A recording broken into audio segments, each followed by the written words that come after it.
Hi everyone, welcome to my channel. My name is Angela and I'm an angelic Arcturian starseed.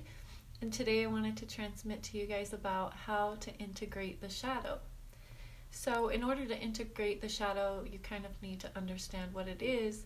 And the shadow is the aspect of us that lives in the subconscious, that we project onto others when our perception is distorted or when we're running toxic programs. It's born of ego, and it's the part of us that feels like we need to control things that can't be controlled sometimes. So it's the part of us that's toxic, essentially. And what we do is we begin to take a larger perspective on this toxic side of ourselves, because we all have it, whether it's because of the way we were raised, societal belief systems, trauma and abuse we may have endured as children. 99% of us, if not all of us, are running at least a few toxic programs in the subconscious. So when we get on the spiritual path, we learn how to take this higher look at our behavior, why we have it, where it comes from, what the core belief systems are that enable that behavior, and we become very aware of how we are acting and treating others, including ourselves. So to begin the process of shadow work means that we start to take a deep examination of our belief systems. And we start to point out, like, what behaviors do I have that are toxic?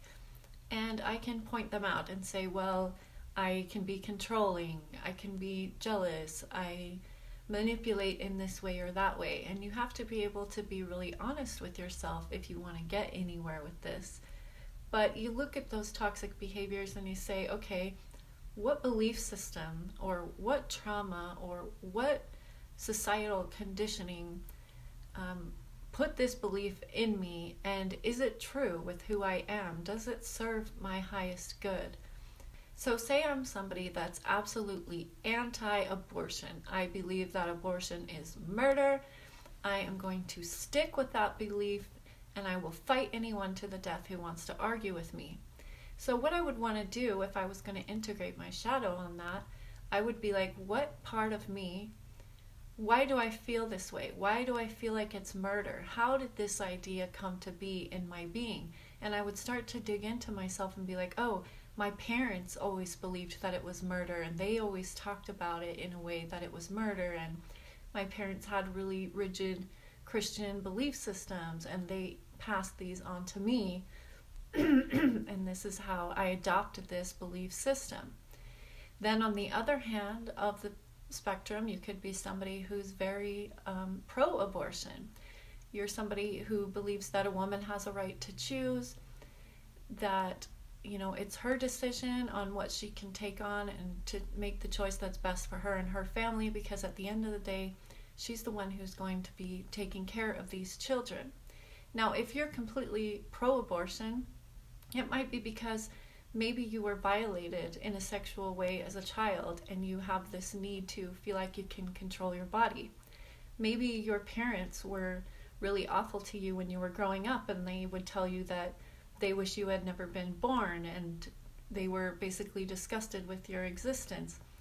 Traumas and belief systems like this also can make up the shadow self. So what happens is, when I adopt these belief systems, I make them mine, and I take this really rigid stance that it can only be this way or that way. And anytime somebody posts the opposite of my belief on social media, I'm going to fight to the death to try to change their mind and convince them that my way is the right way. Now, this is toxic because in a multidimensional universe, there is no right or wrong. Souls come to experience a multitude of right and wrong so that they can fully understand, comprehend, and integrate the experience into their being. So a soul may come down here and choose to have the abortion experience because it's going to enrich that soul and the soul that chose to be the baby in some way that is completely personal to the soul and the baby soul. And I really believe that on this particular topic, that these are contracts, soul contracts made with both the mother and the child, that this could go this way and that the mother might not have the child. And the child may be an extremely young soul who's working on getting ready to be born into a physical body, but maybe wants a few practice rounds. So it'll come and spend 4 or 5 months in the womb and then go home and then come back with maybe even another mother and go a little bit further until the soul is actually ready to be born as a physical being and live out a physical contract. And that's why sometimes children pass away and things like that. It's because they're young souls and they're working up their contracts to be able to handle an entire lifetime, because an entire human lifetime is an extremely difficult trial for a soul. And so new souls kind of have to work their way into it. So there's so many things and factors and contracts and soul progression paths that are all mixed in. And so it's really difficult to be able to stand here and say that this way is right and this way is wrong. What we can do is we can decide, okay, maybe I decide that anti-abortion is in my highest octave, my best belief system, and I'm going to keep that belief. What I would do, instead of trying to force everyone to accept my belief system as the only way, I would accept that belief system as this is the right belief for me. And then when I see the posts and things on Facebook, I don't need to try and convince everyone to see things my way, because I'm confident in who I am. I've integrated that shadow aspect of myself. Therefore, I don't need to convince anyone but me and make my own decision. Does that make sense? That's kind of how the shadow works. And so what we do when we're integrating the shadow is we're pulling out these subconscious belief systems, all these things that we believe about ourselves because somebody told us that we should, or we didn't adopt them because of our own choices. They were just kind of molded into who we are. And that's a mix of trauma, false belief systems, distortions of all sorts. And so the shadow is that distorted part of our being. And that's the part that we want to really face and look at, come to terms with, really deeply examine these aspects of ourselves so that we may integrate them into our soul being. And one really important aspect of this integrating the soul work is we come to see that everyone that we meet is a reflection of us. So when we meet somebody that we just don't like right off the top, or they just rub us the wrong way, it's really important for us to take that look and be like, say the judgment is, I don't like this person, she's too loud. And if we're doing shadow work, we're going to go, that's an interesting thought. Why would I think that about her? Where might that come from? Do I have that in me? Is there something in me that feels like I'm too loud and maybe I'm just projecting onto this person? It's being able to create this deep level of self-awareness of thoughts. And thoughts in general are just streams of consciousness that are constantly flowing through our, server system of our brain and soul. And so we don't have to accept every thought that comes through. We just want to observe the thoughts and kind of pay attention to where they're coming from and why we're having them.